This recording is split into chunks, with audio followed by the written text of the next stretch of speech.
Hi there. So I wanted to go on live today and just talk a little bit about a subject that was brought up, motivation. I don't know if I'm going to be able to see comments, so if not, I will try and hopefully address some stuff if I see them. But we want to talk about motivation today. So I hope you're having a good week. It's a good start to the week anyway, for those of us who are here in the U.S. Outside of the U.S., I know it's probably a different day, so I hope your week's starting off well. So what I wanted to do is talk about, I've done some research, and I wanted to talk about motivation, give a definition as to what motivation is, and then look at some other things regarding motivation and get some tips and ideas out to you, and then also hopefully you have some tips and ideas for other people in this group. So the first thing I wanted to do was define motivation. I think everybody has a different definition, but I wanted to actually look at the actual definition of motivation. So what is motivation? And yes, I'm reading from a report from a psychologist here just because I wanted to get some actual verified information. So the first one is motivation is the process that initiates, guides, and maintains goal-oriented behaviors. It is what causes you to act, whether it's getting a glass of water to reduce thirst or reading a book to gain knowledge. Motivation involves the biological, emotional, social, and cognitive forces that activate behavior. In everyday usage, the term motivation is frequently used to describe why a person does something. It's the driving force behind human actions. So I wanted to break this down and pack it a little bit and talk about it, because obviously in the fitness world, in the weight loss world, I hear a lot about, well, I don't have the motivation. I need you to motivate me. I need you to help keep me motivated. Well, here's the thing. There's two types of motivation. There's eccentric motivations and eccentric. So those are from the eccentric are the ones that are from the outside, like me as a trainer, me as a fitness coach, me as a nutrition coach, that I can say rah, rah, rah, and give you things to do. But there's also the internal motivation. Those are the ones like, solving a problem, the personal satisfaction of solving a problem, or, those type of things to keep you motivated. So I really thought about this a lot, and, it's really hard to rely solely on motivation, because here's the thing, and I've heard it described many ways, but, motivation can help us improve, like going towards a goal. It can help us take action. It can encourage us in health-oriented behaviors. It can help us avoid unhealthy and maladaptive behaviors such as risk-taking and addiction. It can help us feel more in control of our lives and improve our overall well-being and happiness. Yes and no. In my opinion, motivation can be short-lived. Motivation at some point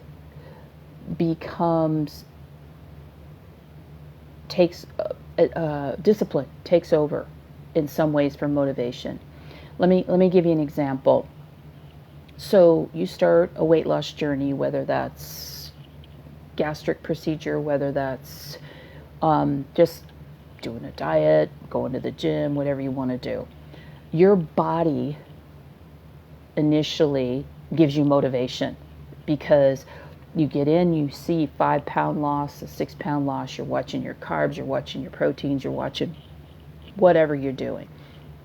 Your body goes, I'm going to give you this little gift. This first week, I'm going to show you a 3-pound, a 5-pound, a 10-pound loss. And you're just like, woohoo, I got it, right?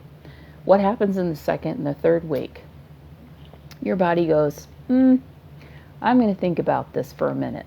Here's why. Because that first week you're losing water weight because you've made changes to your diet, that type of stuff.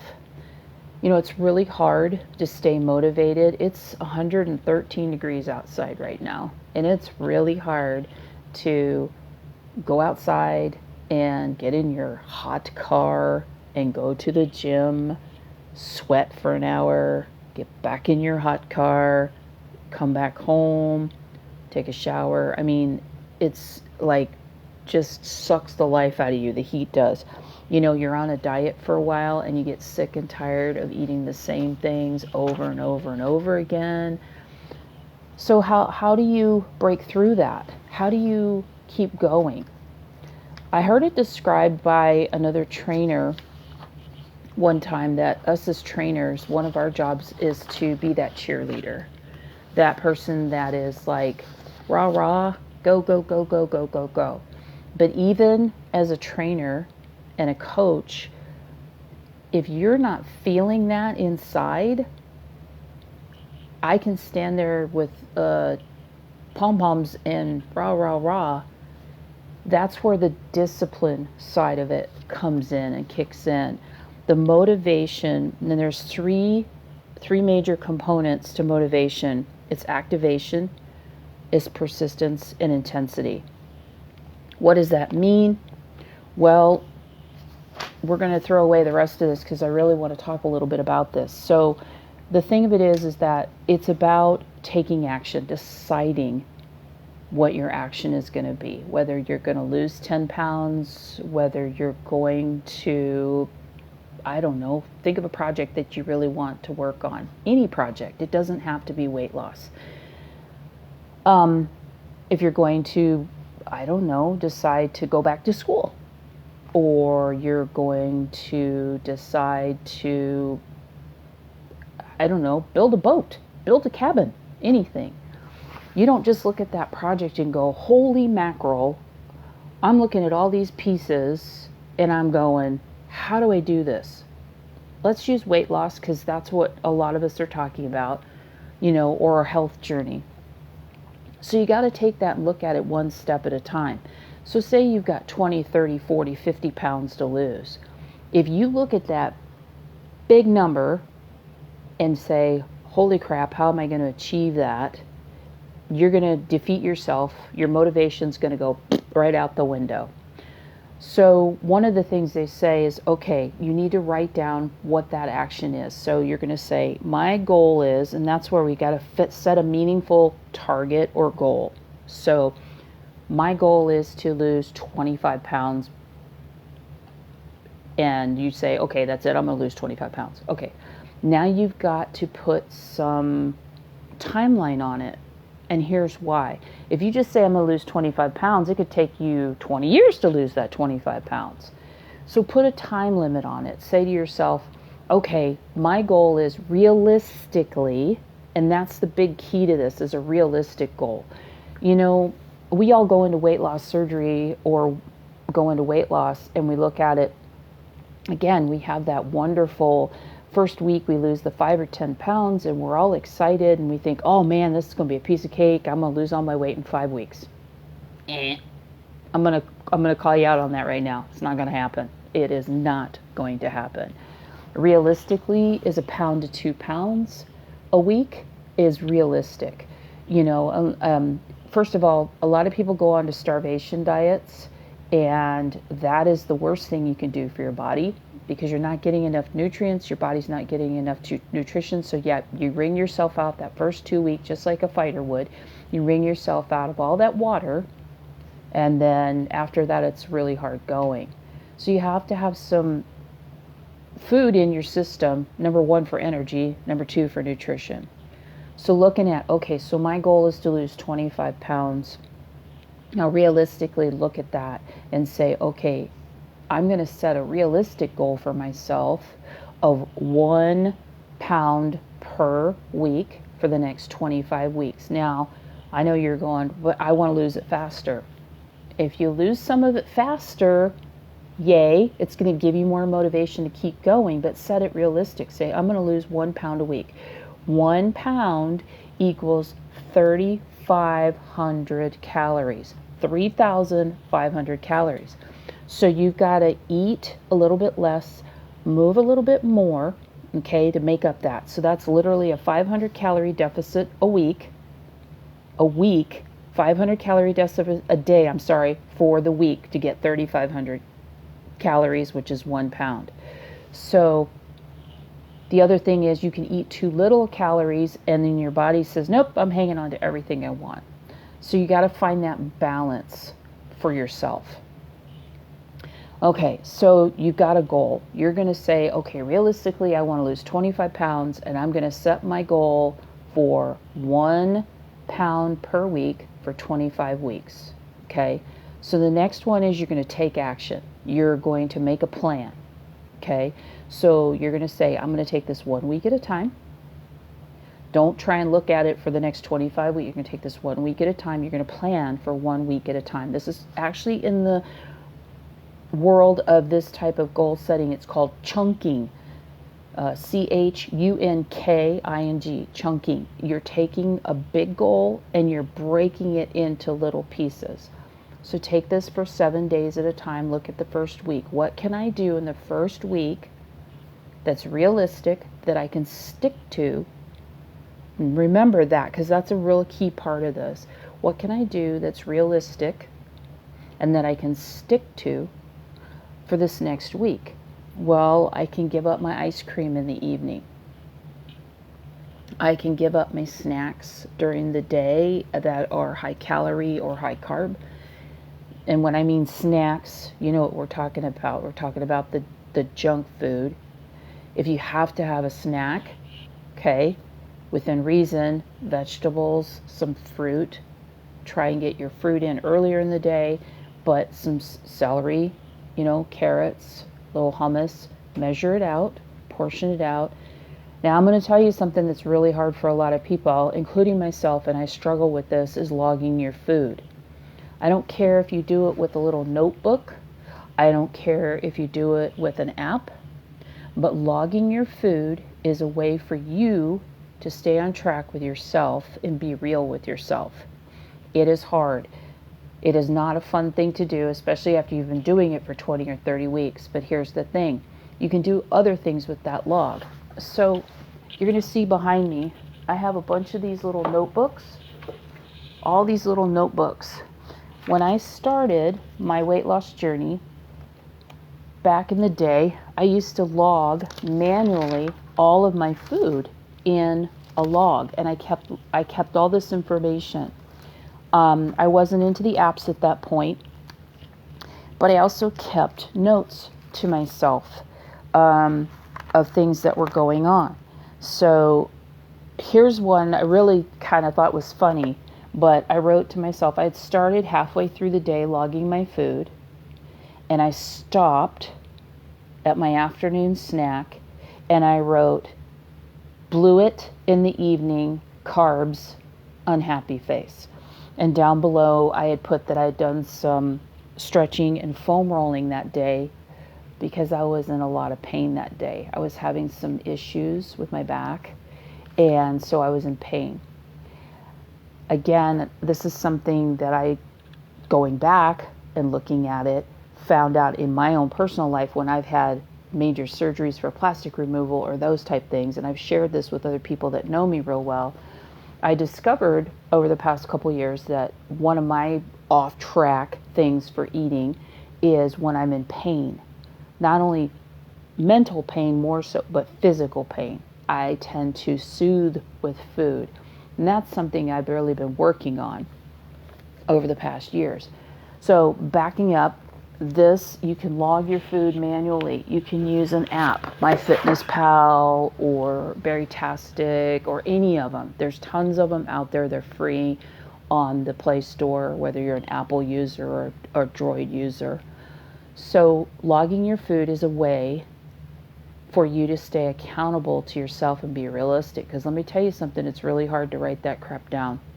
When you're eating bad, it's really hard to write that down, but you got to commit to yourself. Now, here's what I'm going to tell you about dieting and exercising. You've got to find something that's sustainable, that you can do, for the rest of your life. So being on a fad diet is not something you can do for the rest of your life. It just isn't, because you know what, you're a human being and you have birthday parties to go to and you have celebrations to go to at 4th of July and Labor Day and Memorial Day and babies being born and all that other stuff. So 80% of the time keep your diet on point, 20% of the time live your life, but just don't jump off a cliff. And when I say that, I mean don't go nuts and eat a buffet. Okay? So again, it's got to be sustainable. It's hard to eat broccoli, white rice, and chicken every day, 3 meals a day for the rest of your life. It's not going to happen. You're going to end up in two situations. You're going to get mad and you're going to say, chuck it, I'm done. Or you're going to end up in a binge situation, so that evening when you've had enough, you're going to go in and you're going to eat stuff out of the fridge or the pantry that you shouldn't have eaten, number one, but you're going to eat because you're fed up. Okay? So look at something realistic that you can do. I can't tell you specifically, but everybody's body is different. The one thing I will say is women from the age of 45 to about 60, 65, one piece of advice that I've learned personally is really watch your refined carbohydrates, especially if you're in premenopausal, menopausal, or postmenopausal, because you end up with them right around your belly. So what do I mean by white refined foods? White breads, crackers, those type things, chips, anything that's been processed like that, because it goes right to your belly, and it causes bloating and those type things. I'm always amazed when in the morning I get up, jeans fit good, everything, and by the end of the evening I have this little boop, and it's as if if I go out to dinner. Like a great place would be going for Mexican food because of the refined carbohydrates. Some of the beans, because again, not necessarily depending on if they're whole beans, but like flour tortillas, chips, so those type things, they can really impact your belly. So motivation again. So get your goal, set your goal, be realistic about your goal, track your goal, and look at that information as data that you're writing down or you're putting in that app. Think of yourself as a scientist trying to learn about your body, because that's exactly what you're doing.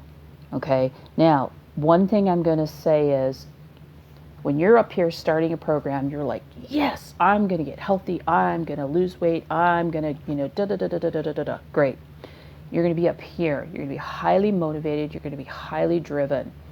As the journey goes along further and further and further, you're going to be like, oh my gosh. The military has a great term. It's called embrace the suck. Okay? What I'm going to say to you is, instead of having that negative connotation, embrace the journey. In other words, be kind to yourself and say, you know what? I'm on this journey and I'm going to have days. You're going to have those days. I'm sorry. I'm just going to be realistic here. You're going to have those days where your food's going to be a hot mess. And it's just the way it is. You're going to have those days where you're going to really have a day where you're just like, I ate like crap. You need to chuck that up for that day and not let that day become a week. Not let that day become 2 weeks or a month. Say, okay, I had a day. I'm going to move on to the next day and start over. And sometimes you'll feel that way. You'll be like, I'm starting over every day. But eventually, you'll keep moving forward step by step by step, and you'll keep moving forward. It's about the discipline. Motivation is going to come when you go and put on a pair of jeans that you couldn't fit in before, and you're going to put them on and you're going to go, I can wear these jeans now. Or somebody's going to say, hey, you look really good today. And take those little things and use those to keep moving your journey forward, okay? So you've got your target. You're going to take action. What is that action going to be? What are you going to do? So let's use the weight loss example again. You're going to just say, okay, now what am I going to do? How am I going to do this? Do your research. Do your research. Find something that you think you can do sustainably, whether it's the Mediterranean diet, whether it's whatever. Just making small, simple changes can make a huge, huge difference. Let me give you a couple examples. Get rid of the soda, okay? I know I haven't had a soda. I was just thinking about this the other day. It's been over 8 years, and I've had really no desire to have a soda. But every once in a while, you sit there and you watch people drinking a soda and you just think, oh man, it's blistering hot outside. It would be nice to have a really ice cold Coke. And then you go, but why? It's sugar water. Okay? So yeah, but it's the nostalgia tied to that maybe.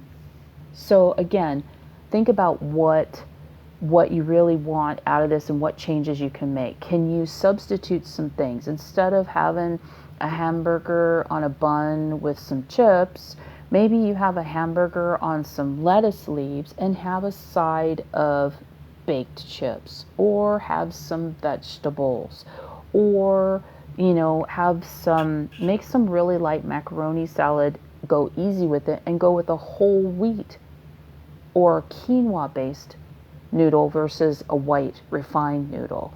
Okay, so just little things, and hide some veggies in there. Instead of having a beef burger, maybe have a veggie burger, So little moves that you can make. Here's the thing. Don't try and change everything at once, because you're just going to be like, no. Make small changes each week. Master the change, and then go on to the next one. This is like I said, I've said this over and over and over again. This is not a sprint. It's a marathon. It's your health. It's the rest of your life. That should be your motivation. A big part of your motivation right there is this is your health you're talking about.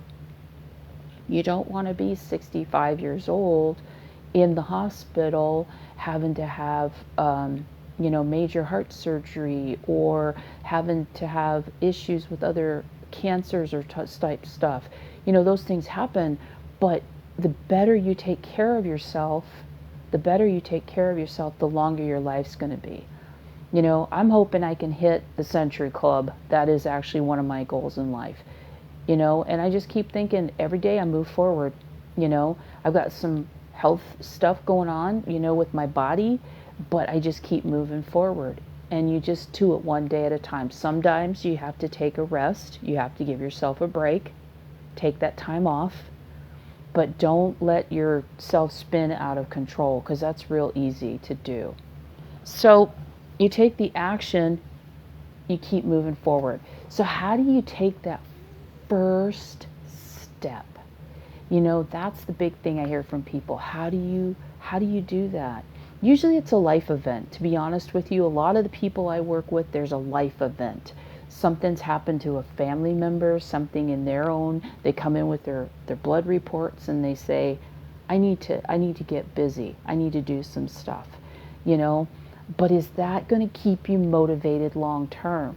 You've got to find something that's going to keep you motivated long term. And that's a hard one. Everybody, and that's individual. That's an individual thing, because that's going to be the thing that you're going to fall back on when you're looking at the hard times, when it's 114 degrees outside and you got to get your butt up and go out and work out. That's got to be the drive behind it. You've got to find that. And that's when the discipline comes in. There's times where you're not going to want to work out. I train a lot of clients. I work out during the week. I train, and by the end of the week, I'm tired. And on Friday nights, I don't work out unless I work out with my trainer. But otherwise, usually Saturdays after I train in the mornings, Saturday afternoons, I don't train those days. Those are my afternoons to relax, and you have to relax. That's one thing that drives me absolutely incredibly crazy, is when people think I'm going to spend every day in the gym working out, exercising.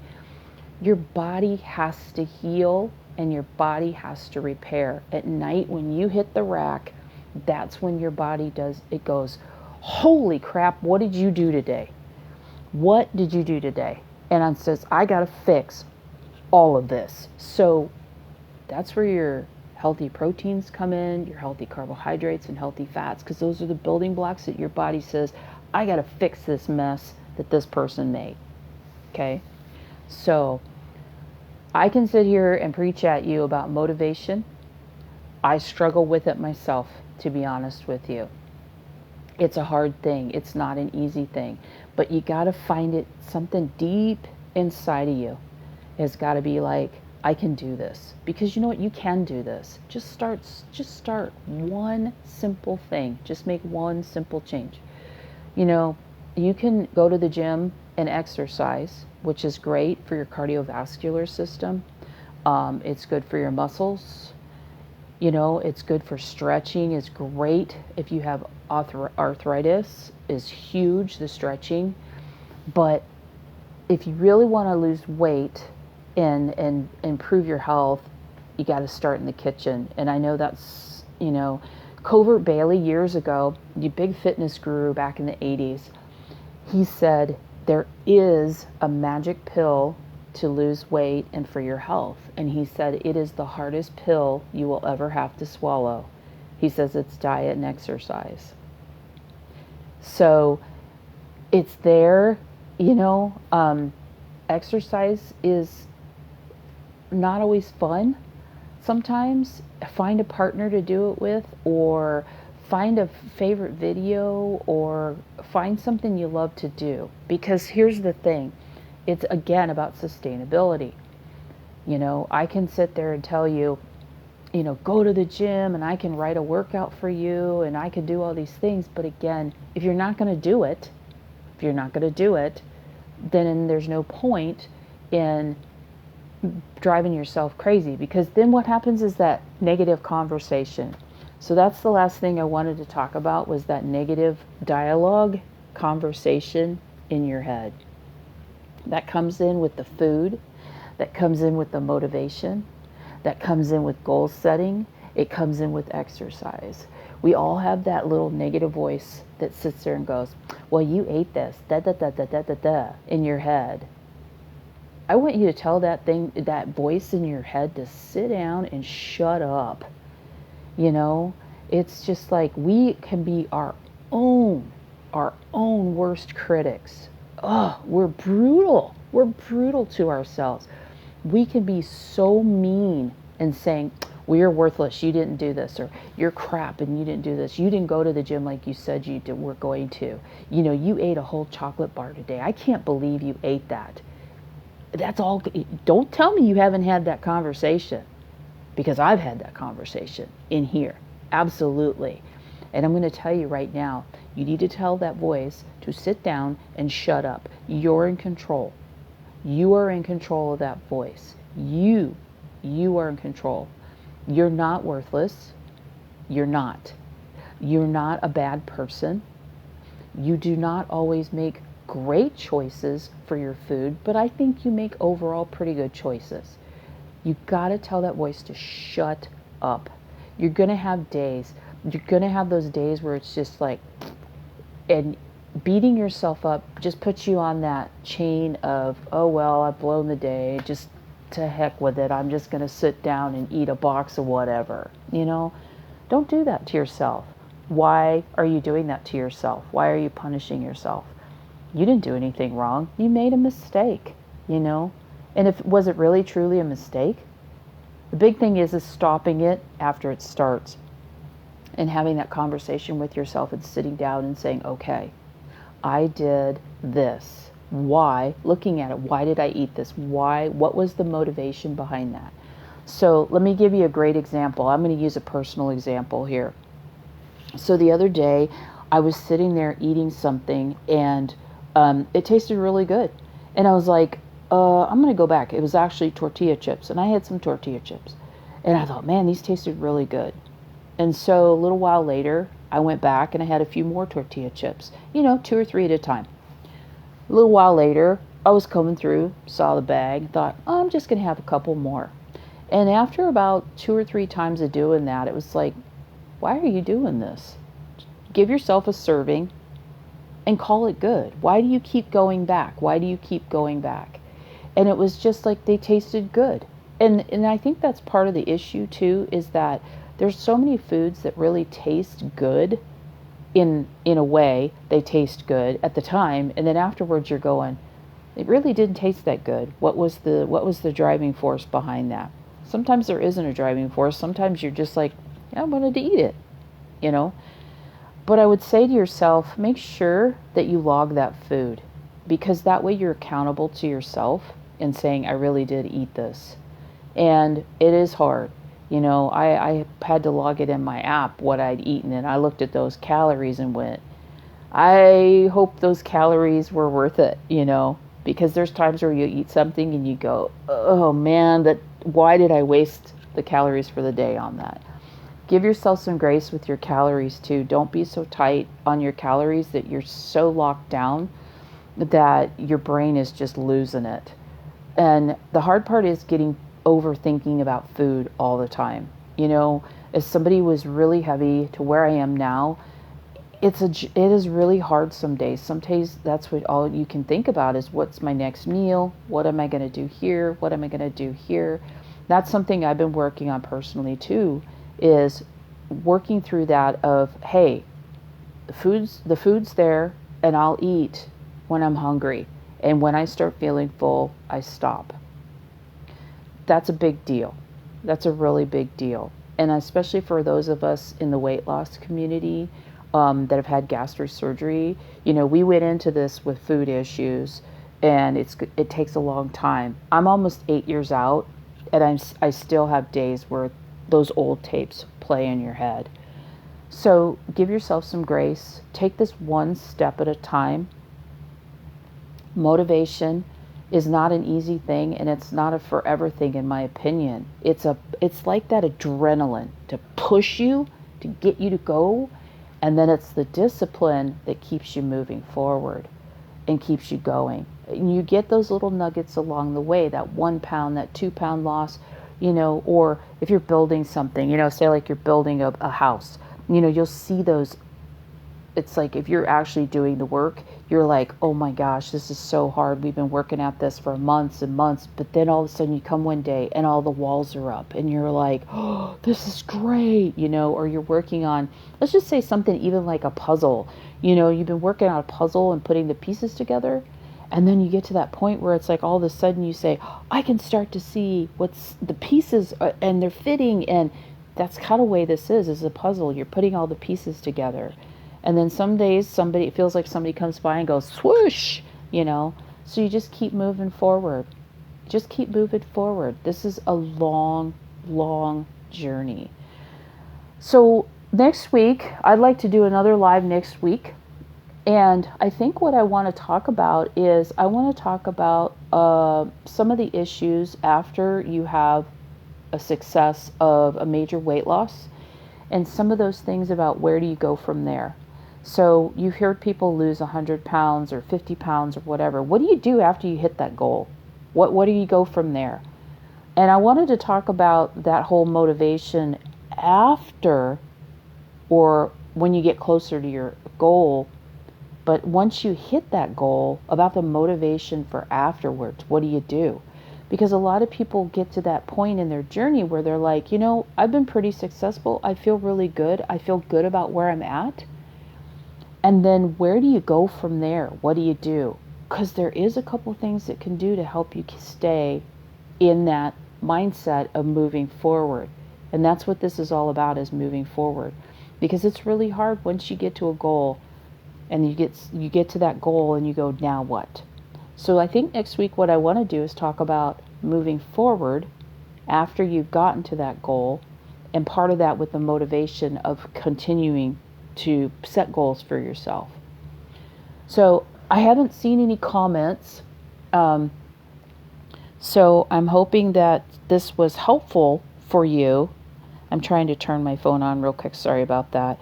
To see if there's any comments. But I hope this has been helpful for you. Leave a comment down below if this has been, or if you have any questions. I'd be more than happy to answer any questions about motivation. And then I'd also like you to tell me some things that help motivate you. because I think we can all learn from each other on different things that motivate. Sometimes hearing it from somebody else, you don't even think about it. You know, that might be a motivating thing for you, or to add to your motivation list. So anyway, that's it for today. Next week we're going to talk about motivation and moving forward after you reach a goal. So, and we'll do a little bit more about goal setting and stuff. So if there's a comment, leave me a comment if there's anything you'd like to talk about. But I think I'm going to start doing this weekly, coming on and talking every week, and just feel free to jump in, make comments, and we'll kind of address stuff as we go. Anyway, I hope you have a great rest of your weekend. Stay motivated and think about it that you're the CEO of your life, and you need to put appointments in the calendar for you, because good CEOs don't cancel on themselves. So if you need to put those things in your calendar of, hey, I'm going to start going and walking a couple times a week, or I'm going to make this change this week, and check in with yourself. If you can get a friend or somebody that you can talk to about it, that's always a good thing too, is to say, hey, check in with me, send me a message, see what I'm doing, or vice versa. That's always a helpful thing too. So anyway, it's been great talking. I love you guys. Have fun. I'll see you later. Bye.